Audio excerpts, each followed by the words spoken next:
weekend na naman ngayon, no, kaya ito andito naman tayo sa ating farm at medyo matagal-tagal din tayo, no, na hindi nakapag-upload ng ating video dito sa ating farm. Hindi na tayo nakapag-update ng mga halos isang buwan mahigit, no. Yan ay dahil rin sa napaka-busy natin sa ating trabaho at hindi naman natin, no, na pwede nating iiwan yung trabaho natin dahil yun ang source natin, no, para sa mga pangailangan natin dito sa ating farm. So kaya matagal din tayo, no, na hindi nakapag-update dito sa ating farm.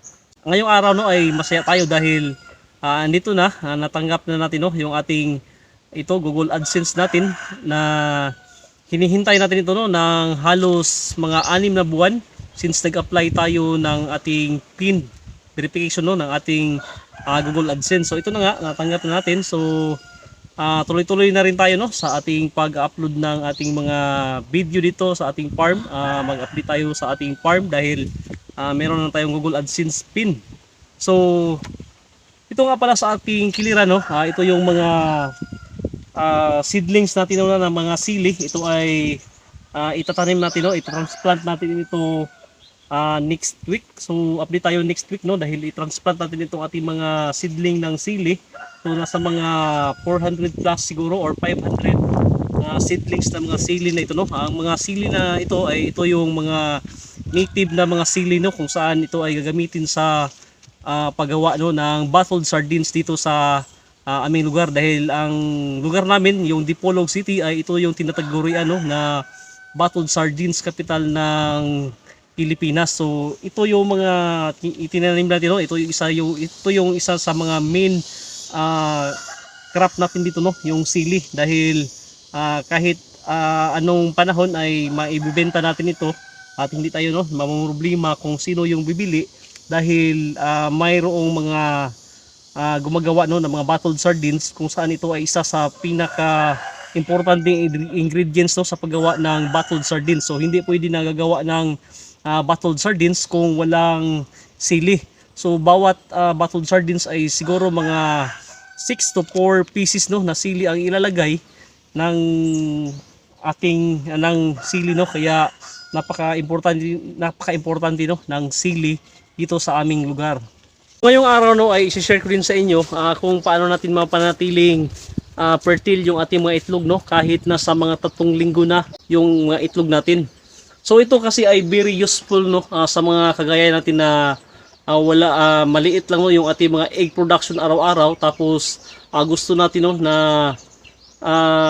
marami yung itlog na ma-hatch natin at sabay-sabay yung mga ma-hatch natin.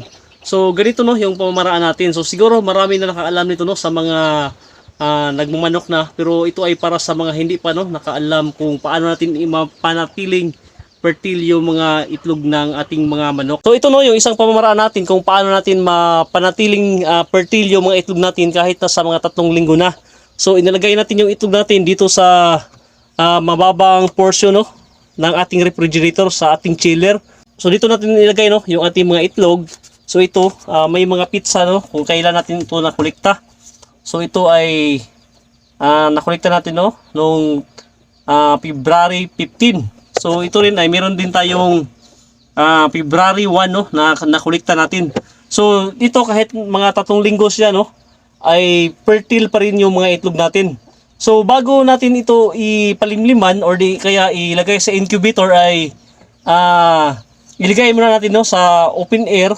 Kunin muna natin itong mga itlog natin, tapos gagaya nito, ilagay natin ito, no, sa ating mga egg tray. So hayaan natin sila, no, overnight dyan. Tapos pagka kinabukasan ng hapon ay pwede natin siyang palimliman sa ating mga manok. So ito, no, ay isang napakabisang pamaraan since matagal na natin itong ginagamit, at kung paano natin panatiling fertile yung ating mga itlog. Ang pamaraan na ito, no, ay basic lang sa mga matatagal nang nag-aalaga ng mga manok. So ito ay para sa mga hindi pa baguhan lang, no, sa pagmamanok. So ito ay napakabisang pamaraan. At saka matagal na natin ginagamit, no, na ginagamit itong pamaraan na ito sa pag-preserve ng ating mga itlog, dahil halimbawa, no, gusto natin na sabay-sabay yung mga itlog natin sa pagpisa. So kaya ito yung pamaraan na gawin natin para sabay-sabay, no, yung kanilang pag-hatch natin sa incubator.